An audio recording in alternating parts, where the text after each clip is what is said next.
एक ऐसी संविधान जिसमें 3 वर्ड आता है और ये 3 वर्ड में पूरा हिंदुस्तान समा जाता है। मैं आपको वो चीज दिखाना चाहता हूं, जरा आप गौर फरमाइए। Freedom, justice, security.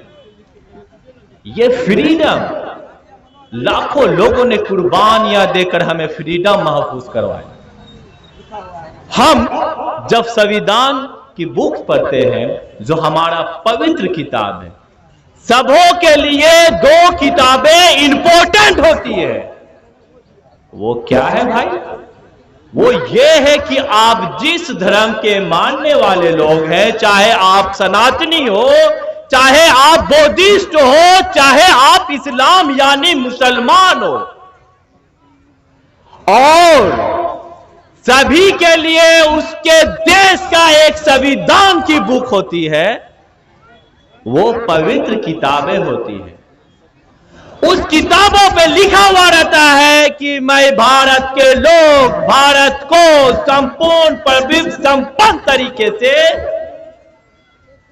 स्वतंत्र, सेकुलरिज्म, जात पात, एकता की राष्ट्रीय अखंड नहीं, ये सारी बातें हमारी संविधान में लिखी जाती है। और ये किताब लिखने वाले हमारे बाबा साहब अंबेडकर जी उस वक्त किताब लिखे इन्होंने जिस वक्त हमारे दलित भाइयों को, हमारे आदिवासी भाइयों को, हमारे ओबीसी भाइयों को स्कूल जाने का अलाउ नहीं था। एजुकेशन लेने के लिए वो काफी मेहनत व मशक्कत, जुल्म सितम सह कर बाबा अंबेडकर साहब ने ये इतनी बड़ी ऐतिहासिक किताबें लिखी, जिसको पूरा वर्ल्ड कहता है संविधान की बुक्स अगर सबसे बेहतर और लंबी हर एक बातें रखी गई है तो वो भारतीय संविधान है।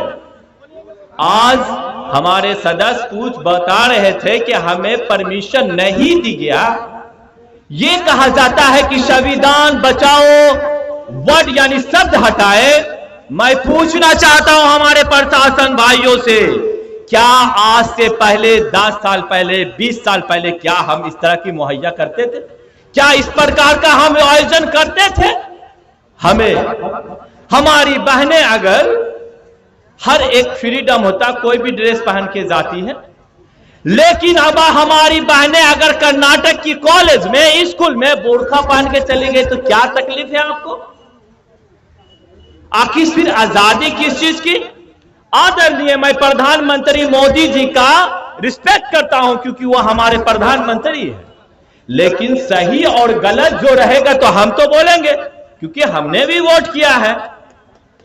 आखिर क्यों कपड़ा पहचानने की जरूरत पड़ जाती है? क्या आप हमारे तकलीफ को नहीं समझते? आप अगर हमारे तकलीफ को आदरणीय मोदी जी समझते तो जामिया में, यूनिवर्सिटी में गोलियां क्यों चल जाती है भाई? मैं ये नहीं कहता हूं कि कोई मुस्लिम अगर कोई गुनाह करे, अगर कोई गलत करे तो आप उसको सजा ना दे, लेकिन हद से ज्यादा कोई अगर हमारे हिंदू भाई करे तो आप उसको सजा देंगे कि नहीं? अगर आप सजा नहीं देते हैं तो वाजिबन सी बात है कि संविधान का मतलब ही समाप्त हो जा रहा है। बताइए, जस्टिस की बातें अगर हम करें मेरे भाई, हर एक लोग तकलीफ जब होती है उसको तो वो प्रशासन के पास जाता है, यहां से नहीं सुनता है तो फिर हम कोर्ट का दरवाजा खटखटाते हैं। कोर्ट का दरवाजा खटखटाने के बावजूद भी वही हाल है। कभी मस्जिदों को तोड़ शहीद कर दिया जाता है, कभी हमारा कपड़ा पहचाना जाता है, कभी कुछ और किया जाता है। मेरे भाई, मैं प्रशासन से भी मुखातिब हो रहा हूं, जिसको हम देश के सेक्रेटरी कहते हैं। आप ये बताएं, जब आप किसी जॉब पर जाते हैं तो आप कसम खाते हैं कि मैं जितना हो सकूं, जितना मैं कसम खाता हूं संविधान का या धार्मिक किताबें का कि मैं संपूर्ण तरीके से एक नजरिया रखकर अपने देशवासियों का सेवा करूंगा। मेरे भाई, जब आपने ये कसम खाई तो आप बताएं कि गोपाल शर्मा जैसा लड़का जामिया में गोली चला देता है और आप पीछे होकर खड़े रहते हैं। अभी अभी मेरा दर्द, अभी अभी मेरा दर्द खत्म ही नहीं हुआ कि रांची में मेरे भाई को गोली मार दिया जाता है, मुदस्सिर को। आखिर क्यों भाई? आपकी तो जिम्मेदारियां है कि आप सबको संयम के साथ प्रोटेस्ट करने का मेरा हक है, हम क्यों ना करें। और खास करके मैं युवाओं नेताओं से भी गुजारिश करूंगा, मैं खुद युवा नेता हूं, मेरा नाम शेख सद्दाम है, मेरे सरों पे भी देश की जिम्मेदारियां हैं। वो जिम्मेदारियां चाहे कोई भी गलत करे, हम अपने देश के लिए हमेशा उसको विरोध करें। तो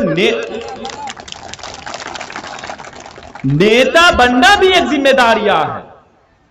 मेरे भाई, अगर माहेनूर का कोई तकलीफें आ जाती है, कोई रेपिस्ट उसका गैंग रेप कर देता है, तो मैं हिंदू भाइयों से भी गुजारिश करूंगा उस प्रोटेस्ट में आप शामिल हुए। जिस प्रकार से मैंने खुद अहमदाबाद में अपनी बहन प्रियंका रेड्डी का प्रोटेस्ट में शामिल हुआ था, मैं खुद अपनी अध्यक्षता में अहमदाबाद में प्रोटेस्ट निकाला था। मेरे भाई, बहुत अच्छी अच्छी बातें हुई, आप लोगों ने सुना है। सबसे बड़ा ताकत अगर कोई होता है, 2 मिनट और मात्र हमारे पास, मैं मुद्दे की बात आता हूं, मुद्दे की बात करने। सबसे बड़ी ताकत अगर कोई होती है तो वो वोट की ताकत होती है।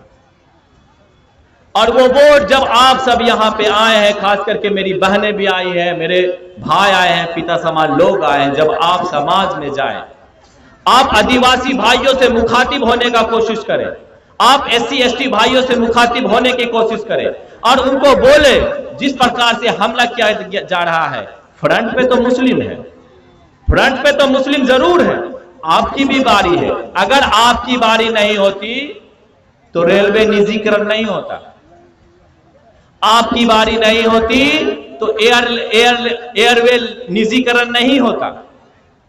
एक मालिक होगा, उसका जो मतलब होगा वही जिसको रखना चाहेगा सरकारी नौकरी पर रखेगा। सरकारी तो रहा नहीं, वो तो प्राइवेट हो जाएगा।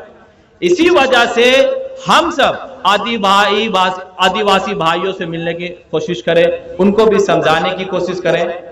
आप पे नजरिया रखा जाता है तो इसका मतलब है कि आप ताकतवर हैं, आप में समझदारी, समझने की कैपेसिटी ज्यादा से ज्यादा है। अगर ऐसा है तो हमारा ये कॉन्फिडेंस है और अल्हम्दुलिल्लाह हम बहुत अच्छे हैं, लेकिन इसको कॉन्फिडेंस रखना है। ओवर कॉन्फिडेंस नहीं कि सिर्फ हम ही समझ सकते हैं, ऐसा भी नहीं होना है। आप लोग जब भी जाए, हम तो चाहते थे कि हमें ऐसा लगा कि हमारे आदिवासी भाई भी आएंगे यहाँ पे, लेकिन अगर मेरी बातें वहां तक पहुंचती हो तो मेरे भाई ऐसे प्रोग्राम में आप भी आने का कोशिश करें। क्योंकि जब NRC आया था, CAA आया था, उसमें भी आपके बहुत सारे लोग आए थे, मुस्लिम से ज्यादा, लगभग 16 लाख लोग, बस 16 लाख लोग, वक्त भी बहुत कम है, 16 लाख लोग हमारे